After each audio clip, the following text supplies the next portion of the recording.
दोस्तों, दुनिया में ताकतवर देशों की जब बात की जाती है तो हम अमेरिका, रूस, ब्रिटेन और चीन की बात करते हैं। परमाणु शक्ति संपन्न देशों की बात की जाए तो इस लिस्ट में भारत और पाकिस्तान जैसे देश भी आते हैं। इसके अलावा दुनिया भर में उन देशों की ताकत का भी आकलन होता है जो आतंकवाद, खास तौर पर इस्लामिक आतंकवाद से पीड़ित हैं। लेकिन एक देश ऐसा भी है जो अपने चारों ओर इस्लामिक देशों से घिरा हुआ है। ये देश खुद इस्लामिक नहीं है, इसके ज़्यादातर पड़ोसी देश इसके दुश्मन हैं। इन तमाम विपरीत हालातों के बाद भी ये देश अपने स्वाभिमान के साथ खड़ा है। इस देश के खिलाफ आंख उठाने से इसके दुश्मन भी डरते हैं। दोस्तों, हम बात कर रहे हैं इसराइल की। इसराइल दुनिया का एकमात्र यहूदी देश है जिसकी कुल आबादी 85 लाख यानी भारत के बेंगलोर में जितने लोग रहते हैं उतनी। दोस्तों, फिलिस्तीन से टूटकर ही इसराइल को बनाया गया था। फिलिस्तीन पर ब्रिटिश शासन के दौरान अंग्रेजों ने फूट करो राज करो नीति के तहत यहूदियों के लिए अलग देश की मांग का समर्थन किया था। सन 1948 में फिलिस्तीन के बंटवारे के साथ इसराइल का जन्म हुआ, लेकिन इसराइल और फिलिस्तीन का विवाद आज तक खत्म नहीं हुआ है। दोस्तों, आखिर इसराइल को दुनिया का सबसे खतरनाक देश क्यों माना जाता है? दोस्तों, इसराइल की ताकत को मापना मुश्किल ही नहीं, नामुमकिन है। दुनिया में इसराइल को शक्तिशाली सैन्य देश के तौर पर माना जाता है। इसराइल में महिलाओं के लिए सेना में काम करना अनिवार्य है।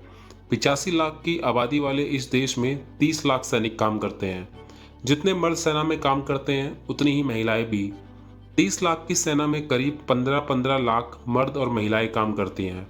दोस्तों, इस देश में बच्चों की खास ट्रेनिंग होती है। दोस्तों, 15 साल की उम्र से इसराइल में बच्चों की आर्मी ट्रेनिंग शुरू हो जाती है।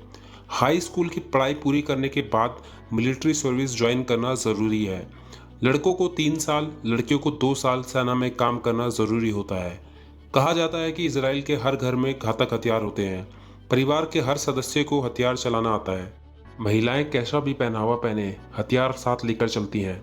दोस्तों, अब अगर इसराइल की सैन्य ताकत की बात की जाए तो ये सेना नहीं बल्कि मोसाद यानी इसराइल की खुफिया एजेंसी है, जिसे 13 दिसंबर 1949 में बनाया गया था।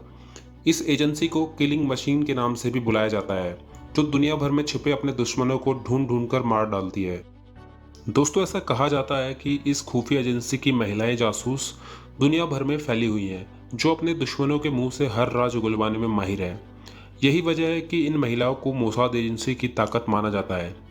ताकतवर सेना और मोसाद की वजह से ही इसराइल को दुनिया का सबसे सुरक्षित देश कहा जाता है। दोस्तों, आपको बता दें कि 1972 में आतंकवादियों ने इसराइल के 9 खिलाड़ियों को मार दिया था। इसके बाद मोसाद ने इस घटना में शामिल हर शख्स को ढूंढ ढूंढ कर मार गिराया था, जिसके बाद से आतंकी मोसाद से पंगा लेने से डरते हैं। इसके बाद सन 1976 में युगांडा में इसराइल के 54 नागरिकों को बंधक बना लिया गया था।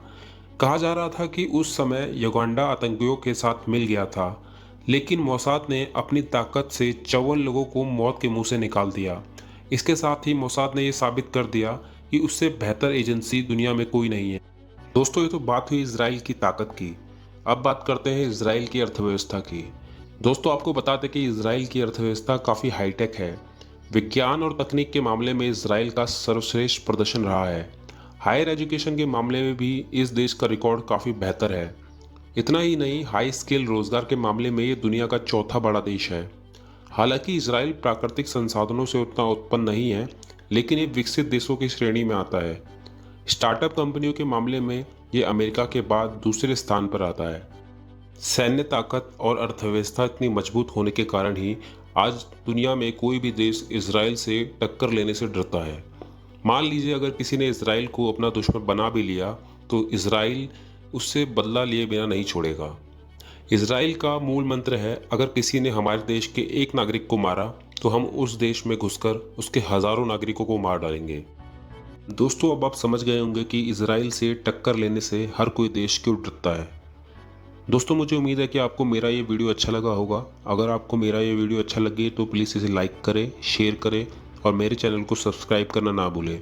थैंक यू, धन्यवाद।